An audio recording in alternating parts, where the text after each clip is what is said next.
हर parent के मन में कभी ना कभी ये सवाल ज़रूर आता है कि अपने टॉडलर को खुद की देखभाल करने वाले स्किल्स सिखाने का सही समय आखिर है क्या। चलिए इसी सवाल को थोड़ा समझते हैं।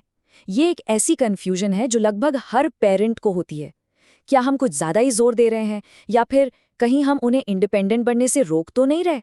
सही बैलेंस बनाना सच में काफ़ी मुश्किल हो सकता है। देखिए, अगर कोई स्किल बहुत जल्दी सिखाने की कोशिश की जाए तो ये पेरेंट्स और बच्चे दोनों के लिए फ्रस्ट्रेटिंग हो सकता है। सीधी सी बात है, बच्चे का दिमाग और शरीर अभी उस काम के लिए तैयार नहीं है। और वहीं दूसरी तरफ बहुत देर तक इंतजार करने से भी एक अलग ही प्रॉब्लम होती है। बच्चा मदद का इतना आदी हो जाता है कि वो फिर खुद कुछ करने से कतराने लगता है। तो फिर इसका हल क्या है? आज हम एक क्लियर रोड मैप पर चलेंगे जो इन सभी सवालों का जवाब देगा। हम उम्र के हिसाब से बनी चेकलिस्ट देखेंगे और साथ ही कुछ कॉमन मुश्किलों को सुलझाने के तरीकों पर भी बात करेंगे। तो चलिए सबसे पहले उस बेसिक प्रिंसिपल को समझते हैं जो इस पूरी जर्नी की नींव है। इसे कहते हैं डेवलपमेंटल रेडीनेस। इसी को हम कहते हैं स्वीट स्पॉट। ये वो परफेक्ट मौका होता है जब बच्चे का फिजिकल, मेंटल और इमोशनल डेवलपमेंट किसी नए स्किल को सीखने के लिए बिल्कुल सही लेवल पर होता है। और अच्छी बात यह है कि रिसर्च हमें बताती है कि बच्चे इन स्किल्स को एक तय ऑर्डर में ही सीखते हैं। बस इस ऑर्डर को समझना ही इस पूरे प्रोसेस को आसान और टेंशन फ्री बनाने की चाबी है। तो चलिए शुरू करते हैं 12 से 18 महीने की उम्र से। ये वो स्टेज है जहां सेल्फ केयर की नींव रखी जाती है। यहाँ पर जो कीवर्ड है वो है पार्टिसिपेशन, इंडिपेंडेंस नहीं। इस उम्र में हमारा गोल पूरी तरह आत्मनिर्भर बनाना नहीं है।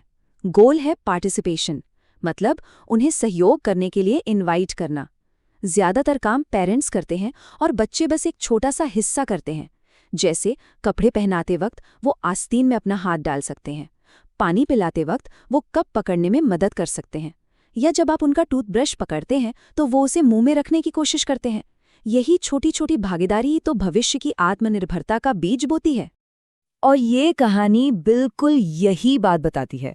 सिर्फ आस्तीन में हाथ डालना सुनने में ये एक छोटा सा काम लग सकता है, लेकिन असल में यही पार्टिसिपेशन है। ये इस बात का सबूत है कि कैसे आज के छोटे छोटे सहयोग कल की बड़ी कामयाबियों की नींव रखते हैं। चलिए अब अगली स्टेज पर चलते हैं, 18 से 24 महीने।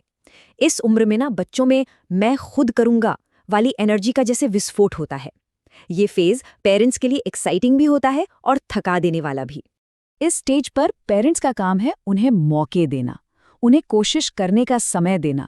चाहे वो जूते उतारना हो या अपनी पैंट ऊपर खींचना, सब्र रखना बहुत जरूरी है। मदद तभी करें जब वो सच में निराश हो जाएं या मदद मांगे। इस उम्र में सबसे बड़ी गलती होती है सिर्फ इसलिए काम अपने हाथ में ले लेना क्योंकि इससे वो जल्दी हो जाएगा। यही वो क्रूशल टाइम है जब आत्मनिर्भरता की आदत या तो बनती है या टूट जाती है। ये कहानी एक बहुत ज़रूरी बात सिखाती है। बच्चे गलतियों से सीखते हैं। उल्टे जूते पहनना कोई बड़ी बात नहीं है ना? बच्चे को खुद सॉल्यूशन खोजने का मौका देना उन्हें बार बार टोकने या सुधारने से कहीं ज़्यादा असरदार होता है। अब हम पहुंचते हैं 2 से 3 साल की उम्र में। ये सेल्फ केयर स्किल सीखने के लिए गोल्डन पीरियड है। इस उम्र में बच्चों के पास फिजिकल कोऑर्डिनेशन, समझ और मोटिवेशन तीनों होता है, जिससे वे असल में काम खुद से करना शुरू कर सकते हैं। इस स्टेज पर रूटीन यानी दिनचर्या सबसे अच्छा दोस्त है। जब कपड़े पहनना, दांत ब्रश करना और खाना खाने जैसे काम हर दिन एक ही समय पर और एक ही तरीके से होते हैं, तो बच्चे उन्हें आसानी से अपना लेते हैं। यही वो उम्र है जब वे अपनी नई नई काबिलियत पर सच में गर्व महसूस करना शुरू करते हैं। वो दिखाना चाहते हैं, वो बुलाकर कहते हैं, देखो मैंने क्या किया। और ये कहानी ये बहुत ही शानदार तरीके से उस फीलिंग को दिखाती है, वो गर्व, वो अचीवमेंट की भावना। यही तो वो फ्यूल है जो आत्मनिर्भरता को आगे बढ़ाता है। ये एक बहुत ही पावरफुल मोमेंट होता है। अब आते हैं टॉडलर के आखिरी स्टेज पर, 3 से 4 साल। इस उम्र में बच्चे सीखे हुए स्किल्स को और पक्का कर रहे होते हैं और उन्हें करने में उन्हें असली कॉन्फिडेंस और स्पीड आने लगती है। यहाँ पर पेरेंट्स का रोल एक टीचर से बदलकर एक इनकरेजर का हो जाता है। अब हम टॉयलेट इस्तेमाल करने या खुद से ड्रिंक डालने जैसे बड़े कामों की बात कर रहे हैं। स्किल्स तो ज्यादातर आ ही चुके हैं, अब उन्हें भरोसे, सब्र और मोटिवेशन की जरूरत है।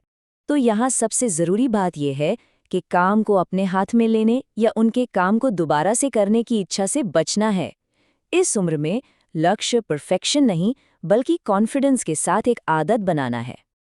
लेकिन क्या होगा अगर कोई बच्चा इस रोडमैप के हिसाब से नहीं चल रहा है?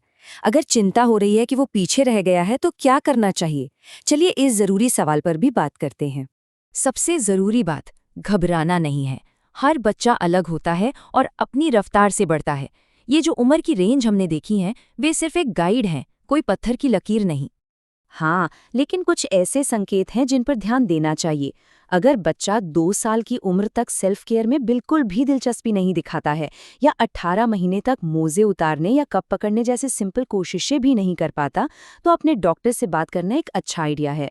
कभी कभी कुछ डेवलपमेंटल फैक्टर्स इसमें रोल प्ले कर सकते हैं और सही समय पर मदद मिलने से बहुत फर्क पड़ सकता है।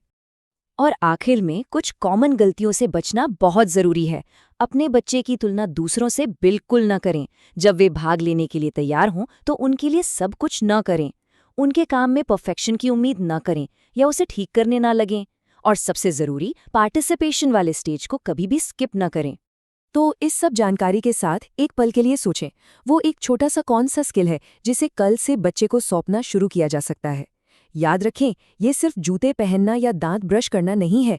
हर छोटा कदम एक कॉन्फिडेंट और काबिल इंसान की ओर एक बड़ी छलांग है। इस सफर का आनंद लें।